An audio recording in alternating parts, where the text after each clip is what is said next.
ಎಂತಕ್ಕೆ ಬೈಕ್ ಅಂದಳಿ ಅನ್ಕೊಂಡಿರ್ಯಾ? ಶಿವರೇ ನಿಮ್ಮ ಕೈ ಮುಗಿತಿ ಮರ್ರೆ, ಇನ್ನು ಒಂದು ಮಾತಾಡ್ಬೇಡಿ. ನೀವು ಮಾತಾಡಿ ಮಾತಾಡಿ ಕುಡಿದ ವಿಷಯ ಎಲ್ಲರಿಗೂ ಗೊತ್ತಾಯ್ತು. ಗಿರ್ಜಮ್ಮ, ಇವ್ರನ್ನ ಒಳಗೆ ಕರ್ಕೊಂಡೋಗಿ ಮನ್ಸಿ. ಹಾಗೆ ಮಲ್ಗಿಸ್ಲಾ ಅಥವಾ ತಣ್ಣೀರ್ ಹೋಯ್ತು ಮಗ? ಏನ್ ತೊಂದ್ರೆ ಇಲ್ಲ, ಹಾಗೆ ಮನ್ಸಿ. ಕಾಸು ಕಾಶಿವ್ರೆ, ಸ್ವಲ್ಪ ಇವ್ರನ್ನ ನೀವೇ ಮಲಗಿಸ್ಬಿಡ್ತೀರಾ? ಸಂಧ್ಯೆ ಅವ್ರ ಮನೆ ಹತ್ರ ಯಾರೋ ಕೂಗಾಡ್ತಿದ್ದಾರೆ, ಹೋಗಿ ನೋಡ್ತೀವಿ. ಸರಿ ಗೌರಿ ನಡೀರಿ. ಇವತ್ತಿನ ಬಿಡಲ್ಲ ಕಡೆ, ಬಿಡಲ್ಲ, ನಾನು ಸಾಯಿಸ್ಬಿಡ್ತೀನಿ. ಬಿಟ್ರಿ ಎಲ್ರು ನಂಗೆ ಅಫಿಷಿಯಲ್ ಆಗಿ ರೆಸ್ಪೆಕ್ಟ್ ಕೊಡ್ತಾ ಇದ್ರೆ ನೀನು ಹೊಟ್ಟೆ ಹೊಡೆದೋಗ್ಬಿಡ್ತಲ್ಲ.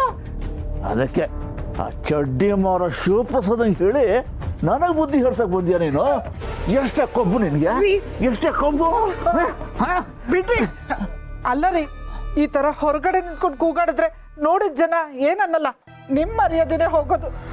ನಡ್ರಿ ಒಳಗೆ. ಇರೋ ಮರ್ಯಾದೆ ಎಲ್ಲ ಕಳೆದೇ ಬಿಟ್ಟಿಯಲ್ಲ, ಇನ್ನೇನಿದೆ ಹೋಗಕ್ಕೆ?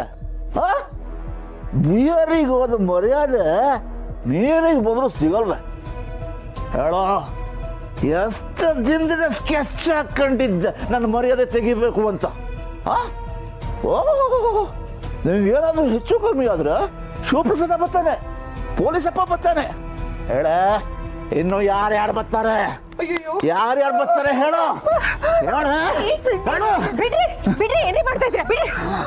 ನೀವೇನ್ ಮನುಷ್ಯನೋ ಅಥವಾ ಮಗನು? ನಿನಗೇನು ಮನುಷ್ಯತ್ವನೋ ಇಲ್ವಾ? ರಾಕ್ಷಸತನ ಯಾಕೆ ಹೇಳ್ತೀಯ? ಇದು ತಾನೇ ನಿನ್ ಡೈಲಾಗು. ಹೋಗಮ್ಮ, ಹೋಗು, ನಿನ್ ಕೆಲಸ ನೋಡ್ಕೊ ಹೋಗು. ಇಂಥವಲ್ಲ ಎಷ್ಟು ಕಂಡಿಲ್ಲ ಕೇಳಿಲ್ಲ. ನಾಚಿಕೆ ಆಗ್ಬೇಕು ನಿಮ್ ಜನ್ಮಕ್ಕೆ. ಕುಡಿಯೋದು ಹೊಡಿಯೋದು ಏನ್ರಿ ಅನ್ಕೊಂಡಿದ್ದೀರಾ ಹೆಂಡತಿ ಅಂದ್ರೆ? ವೈಫ್ ಅನ್ಕೊಂಡಿದ್ನಿ, ತಪ್ಪಾಗಿದ್ರೆ ಕ್ಷಮಿಸ್ಬೇಕಪ್ಪ. ಗೌರಿ, ಇಂಥವ್ರ ಹತ್ರ ಏನೇ ಮಾತು?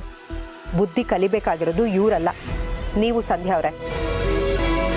ಹೊಡಿಸ್ಕೊಂಡ್ರೆ ಹೊಡಿತಾನೆ ಇರ್ತಾರೆ, ಒಂದ್ಸಲ ವಾಪಸ್ ಕೊಟ್ಟು ನೋಡಿ, ಆಗ ಕಥೆನೇ ಬೇರೆ ಆಗತ್ತೆ.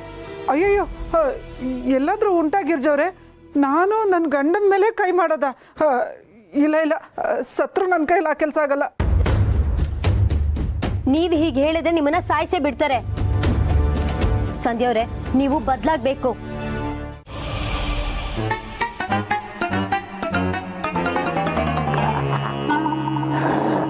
ಮೇಲಕ್ಕೆ ಹೇಳುವಾಗ ಶ್ವಾಸವನ್ನ ಬಿಡಬೇಕು.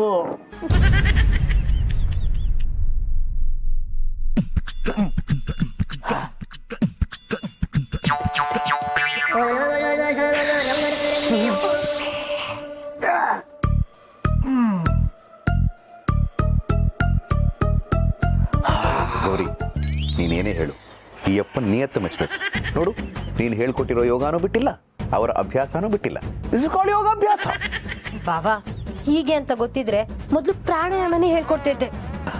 ಆಗ ಉಸಿರನ್ನ ಕಟ್ಕೊಂಡು ನೀರೊಳಗಡೆ ಪದ್ಮಾಸನ ಹಾಕೊಂಡು ಕೂತ್ಕೊಂಡು ಕಟಕಟ ಪಾನಾಭ್ಯಾಸ ಮಾಡಿರೋರು. ನೋಡು, ನಿನ್ನ ಯೋಗ ಅಲ್ಲ, ಇವರಿಗೆ ಬದಲಾಗೋ ಯೋಗನೇ ಇಲ್ಲ. ನನ್ನ ಅಭ್ಯಾಸ ಜೊತೆಗೆ ಯೋಗ ಮಾಡ್ತಾ ಇದ್ದ ಯಾವನಪ್ಪ ಡಿಸ್ಟರ್ಬ್ ಮಾಡ್ತಾ ಇರೋದು?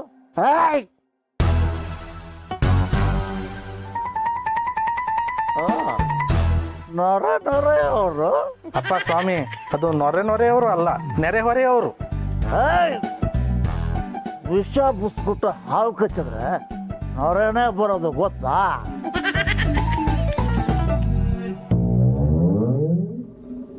ನಾವು ವಿಷ ಬೆರೆಸ್ತಾ ಇದ್ವಾ? ನೀವ್ ಸರಿಯಾಗಿ ಮಾತಾಡಿ. ನಿಮ್ ಸಂಸಾರನ ಉಳಿಸ್ತಾ ಇರೋದು ನಾವು. ಬಾಗುಚ್ಚು, ಏನ್ ಮಹಾ ಉಳಿಸಿರೋದು? ಇರೋ ಬರೋ ಬಾಟ್ಲಿನೆಲ್ಲ ಖಾಲಿ ಮಾಡಿ ಬಿಸಾಕಿ ನಂಗೆ ಲಾಸ್ ಮಾಡಿದಿರ. ಈಗ ನಂಗೆ ಕಾಸು ಯಾರು ಕೊಡೋದು? ಕಾಸು ಮಡಗಿ.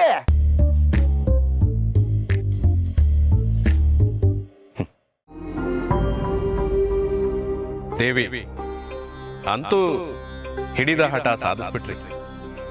ಸೋಜಿಗ ಪ್ರಭು, ಯಾವುದು? ಹೆಣ್ಣಿಗೆ ಹಠವಿರಬಾರದು, ಗಂಡಿಗೆ ಚಟವಿರಬಾರದು ಎಂದು ಮಾನವರು ಹೇಳುತ್ತಾರೆ. ಆದರೆ ಗಂಡಿನ ಚಟವನ್ನು ನಾಶ ಮಾಡಿದ್ದು ಹೆಣ್ಣಿನ ಹಠವಲ್ಲವೇ? ಹಾಗಿದ್ದಾಗ ಹೆಣ್ಣಿನ ಹಠ ಸಮಂಜಸವಲ್ಲವೇ ಪ್ರಭು? ವೇದ ಸುಳ್ಳಾದರೂ ಗಾದೆ ಸುಳ್ಳಾಗಲ್ಲ ದೇವಿ. ವೇದ ಎನ್ನುವುದು ಪ್ರಾಕೃತಿಕ, ಆದರೆ ಗಾದೆ ಎನ್ನುವುದು ಪ್ರಾಯೋಗಿಕ ಹಾಗೂ ಸಾಮಾಜಿಕ. ಆದರೆ ಇಲ್ಲಿ ಗಾದೆ ಸುಳ್ಳಾಯಿತಲ್ಲ. ಹೆದರಿದವನಿಗೆ ಹಗ್ಗವೂ ಹಾವೇ. ಇಲ್ಲಿ ಹೆದರಿದವನಿಗೆ ಹಾವು ಕಾಣುತ್ತಿರುವುದು ನಿಜ, ಆದರೆ ಅಲ್ಲಿ ಹಗ್ಗವಿಲ್ಲ ಎನ್ನುವುದು ಸುಳ್ಳು. ಅರ್ಥವಾಗಲಿಲ್ಲ ಪ್ರಭು. ನಿಮಗೆ ತಿಳಿಯದೇ ಇದ್ದದ್ದು ಏನಿದೆ ದೇವಿ? ಇಲ್ಲಿ ಯಾವ ವ್ಯಕ್ತಿ ಯಾವ ಮನಸ್ಥಿತಿಯಲ್ಲಿ ಯಾವ ಪರಿಸ್ಥಿತಿಯಲ್ಲಿ ಇದ್ದಾನೆ ಎನ್ನುವುದರ ಮೇಲೆ ಸಂದರ್ಭಗಳು ಅವಲಂಬಿತವಾಗಿರುತ್ತವೆ. ಗಂಡನ ಚಟ ಬಿಡಿಸಬೇಕೆನ್ನುವ ಹೆಣ್ಣಿನ ಹಠ ಆರೋಗ್ಯಕರ. ಇದರಿಂದ ಸಂಧ್ಯಾ ತನ್ನ ಮನೆಯನ್ನು ಉಳಿಸಿಕೊಂಡಳು. ಆದರೆ ಎಷ್ಟೋ ಹೆಣ್ಣು ಮಕ್ಕಳ ಹಠದಿಂದ ಇನ್ನೆಷ್ಟೋ ಮನೆಗಳು ಹಾಳಾಗಿವೆ. ಅಂತಹ ಉದಾಹರಣೆಗಳು ಸಾವಿರವಿರಬಹುದು. ಆದರೆ ಹೆಣ್ಣಿಗೆ ಆಗುವ ಅನ್ಯಾಯವನ್ನು ನಾನು ಸಹಿಸಲಾರೆ. ಅದು ನಿಮಗೂ ತಿಳಿದಿದೆ. ಹೀಗೆಯೇ ಎಷ್ಟು ಜನಕ್ಕೆ ಸಹಾಯ ಮಾಡಲು ಸಾಧ್ಯ ದೇವಿ? ಭೂಲೋಕದಲ್ಲಿ ನಾನಿರುವವರೆಗೆ, ನನ್ನ ಕಣ್ಣು ಶೋಷಿತರ ಮೇಲೆ ಇರುವವರೆಗೆ, ಅವರು ನನ್ನನ್ನು ನೆನಪಿಸಿಕೊಳ್ಳುವವರೆಗೆ,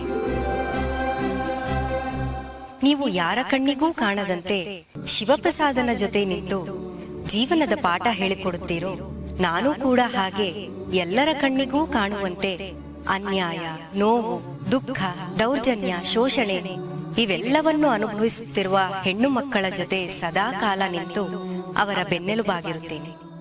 ಇದು ಜಗದೊಡೆಯನ ಜನುಮದೊಡತಿಯಾದ ನಾನು ನಿಮಗೆ ಮಾಡುತ್ತಿರುವ ಪ್ರಮಾಣ.